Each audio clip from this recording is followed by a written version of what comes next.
Good evening, everyone. The outset, I would like to wish you all a happy Yugadi and also a happy Gudi Pauda. And let us talk on to our what's the changes which we are expecting in the new ISO 15189-2022. I am a bit shiverish because Sir is on the dais. You all know that he is a doyen and we all learn from him the quality. Pranams to him and also our senior guru, Dr. Ravi here. And let me just tell what I have learned from the new document. This document is open for discussion later on. So this is only to understand our review of the... Sure, sir. So these are the objectives. The objective is only to make us understand that how the ISO document 15189-2012 will change, because the draft was open for the review till January 11, 2022. And I think by end of this year, we'll be having the new document. So we all know that the quality management systems which are there revolves around the pre-examinations and the examinations and the post-examinations. If there is any errors by saying that there are errors in pre-analytical, post-analytical, or it may be in the post, then we have to try to pick it up. The ISO documents are wonderful to pick up what errors can happen, and we can apply lot of root cause analysis, corrective actions and preventive actions to correct it. Sorry. So we all know that we all are abided by the standards, guidelines, and also something to do with that of the new policies which are evaluated by our organizations as well as from of the societies itself. A standard usually specifies, prescribes, and gives and offers some guidance to us, and a lot of documents for this. Now standards are not new, because in Winchester the standards were used in way back in 1558 also, and today also we are having the standards like the ISO itself. Now we all know that the standardization becomes very important and critical because it becomes globalization, and the network gives us a good communication and internet with that of the what is called as ILAC groups as well as APAC groups and accreditation bodies itself. Now what are the four pillars actually? If you really look, the four pillars are the process, the people, technology, and the last comes as the competence. The ISO 15189 is a beautiful document which assesses all these four pillars of the quality itself. But we are getting into what is called as the information management or the data analytics, which are important for the customer service itself. So the new document of the ISO 15189 is becoming more oriented towards the customer service and also aligning to that of the 17045, which is also a new document which has been evolved. So we all know that the technically valid results can be delivered consistently if our laboratory has been accredited to ISO 15189-2012. So I'm not going to the history because we are all fluent with it, but we should understand that it started in 1947 as a group of delegates from the 25 countries itself. Now what is this ISO Technical Committee 212 and what are the facts? There were about 300 technical committees, and one of them is about the TC 212. The published 36 standards and 18 were under the development, and these got split up into various groups like this. That is group 1, which worked on quality and competency in medical laboratory. Group 2 worked on reference systems. Group 3 worked on IVDs. Then group 4 worked on microbiology and molecular diagnostics. And group 5 worked on the bio risk itself. Now, the new document actually per se makes utilization of more of the ISO documents, and these have been brought in to the segmentalization of the clauses itself. So we can't say now, I don't have this ISO document, I'll not be able to abide with it. We have to now get these ISO documents to our laboratory and try to practice these in coming days itself. The most important thing is that the systematic review of these documents from 2012 was pending, and there were a lot of oppositions also for this, and a lot of them said that the review is not needed right now. But the revision took place with the votes from 2017 onwards for the new revision document itself. So the survey said that about 1,713 responses were received from many countries, and there were a lot of what you call controversies in that.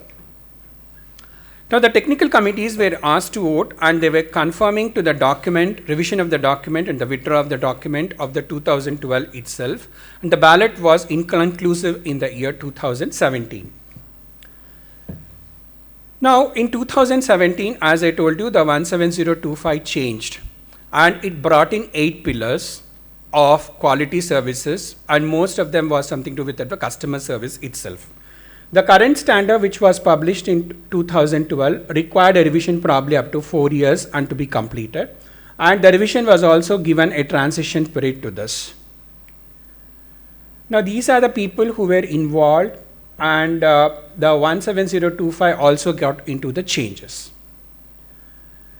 Now, the supporting documents, what we might have to look into for the new documentation is this. I'm not going to read everything, but if you see, most of the documents are starting from 2016 onwards, starting from 22870, which is including the point of the care testing.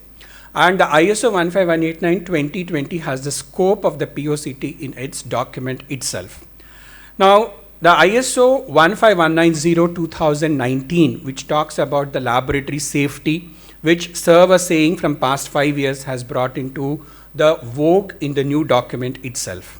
The new document of risk management, which we had a beautiful workshop yesterday attended by around 90 delegates at Amrita Institution, gave an avenue for all of us to learn more about the risk management, and with the excellent guidance from Dr. Venkatesh Tuppil, we also learned quite a lot.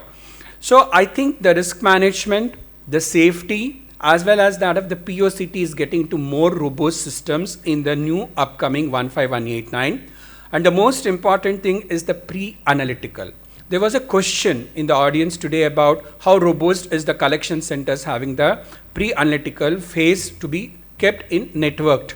So in that way, we have to go through this network of the ISO document of 2065-18-2017, which indicates that it has been incorporated in the new document. The new document also has got measurement of uncertainty, which we were made aware, and more importantly, the traceability of the MU by Sir yesterday in the risk management laboratory workshop itself. The biorisk management has also come up. So what we have to do now, we have to go through the ISO documents, what has been given in this list, and we have to try to implement in the coming days itself. Now, this is the history and the revision rights. I am not going in detail about it, but the publication is due in the coming months of the 2022 itself. Now, this is the draft because I've just got the traceability, because someone might ask that how did we get this? So the draft institution and the ISO draft was there, which began in the voting in 2021, and in 2022 the voting got terminated, and it is due for any of the inputs what has been given from a lot of the people who were being users, including the accrediting bodies itself. So the 12 quality systems management, which was told by Madam, has also been in place by the new document, because this becomes the basis. And the ISO document 2012 had 25 clauses as divided into management clause of 15 and technical clauses of 5.10. But in the new systems, it has been changed into 8 clauses. We have the general requirements, structural and governance requirements, resource requirements, process requirements, and the management system requirements itself. So this document also makes clear the clarity of the words like shall, should, may, and can, which gives us a more clarity itself. And the management options has been given to in the draft only. It had given 2 options of option A and option B, and these has to be compiled with by the organization itself. So these are still available for you on the net itself. You can also go through it, and you can also read and understand what are all the upcoming days, what changes we have to get into our system. Now, customer service has given a most robust clause in this, and we have to understand that the ISO mother document is incorporated into the text itself, the ISO 9001-2015, which again is an important mother document for the other ISO documents itself. Now, as I told you, risk management is going to be with us, and we have to make sure that we understand that and apply the risk management to the divisions as well as the particular testing, including the biorisk management itself. Now, the POCT has been given a more important trust in the ISO 15189, and the document of 22870 is a beautiful document which has also given the integrated versions of the ISO 15189 into it, so that we'll be able to connect and interface it. The new section on the ethics of the organization and for the management and the patients have been beautifully written in the new upcoming one. Requiring information about the cyber security is also been jotted down, and the implementation of the 2065 for the pre-analytical has been given the most important chance for making sure that laboratories abide by it. I just brought in some differences here. The scope, the normative references and the terms and the definitions remains the same. But on the other side, you can see that the clauses has been changed to general requirements 3 in number, structural and governance requirements about 6 in number, resource requirements about 8 in number, process requirements about 7 in number, management system requirements 9 in the number. So these are the general requirements, structural, resource, process and management requirements. So we were used to 4.1 to 4.15 and 5.1 to 5.15. Now it's going to change to these 6 structure. So just to get you things from this document, I was very happy to see that our ABGs are included, glucometers are included, because most of the time we slip it off during our scope itself. So the document includes the POCT documents here, and if you're going to abide by the ISO 15189, then POCT has to be included.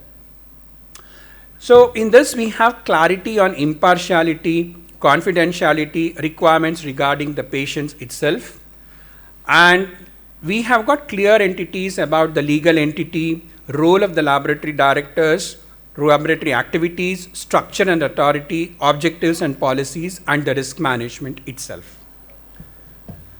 In the resource requirements, we have general, personnel, facilities and environmental conditions, equipment calibration and meteorological traceabilities. These are clauses, and sub-clauses are also there, which I have not listed. You can go into the Google and you can get onto this. So the process requirements have been divided into 3 plus 4. We have pre-examination process, post-examination process, non-conforming work, control of the data and information management, complaints, continuity and emergency. The last 4, which has been in green in color, is also called as occurrence management, and you can also know that these are the informations which will be required for our risk management data itself. So the management system requirements has also been given clarity in this. You have general requirements and options, which I told you, option A and option B. The management system documentation is available in it. Control of the management system documents, control of the records, actions to address to the risks and opportunities. Yesterday when we were having the risk management workshop, we were talking about the MRMs. And in most of the MRMs, as the sir as well as that of other audience said, that the management representatives are usually absent, and this makes sure that this document makes sure that the management representative had to be available there, and you have to make sure that the risk management and the mitigation policies have been explained to them. So continuing on the management system requirements, we have improvement, that is the continual improvement, the corrective actions, evaluations and the management reviews itself. So the additions in this are 5.6 gives more robust implementation of the risk management, 6.2 gets on to continual improvement and personal development, and make sure that the personal development has a beautiful line saying that the development should include interval trainings as well as relearnings and competency developments itself, and the 6 points which are required for that of the competencies has been laid down in the new documents. Clarity has been given. 6.5 says meteorological traceability, and hence it is becoming important that every laboratorian should get into the understandability of the traceability, calibration documents checking, as well as that the MU or the coefficient of variation or the measurement of uncertainty also. The pre-examination requirements have been beautifully written. So this is a sample like how it has been structured to get on to more alignment with that of this. So I'm not wasting my time in this. So just showing you that the last slides here, which compares with that of the clauses and the expansions of this.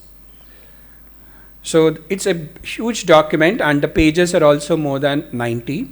So we have to expect that there are certain changes which we have to get on to it, and I think the training is the only way which we can go forward. So I would like to acknowledge Professor White, Graham Professor, who shared with me some of the documents and the draft and what he had written to the ISO. Other institutions like ASCB, ISO, AACC and ASQ, and last but not the least, our own guru, Dr. Tuppil Venkatesh. Thank you so much. Thank you.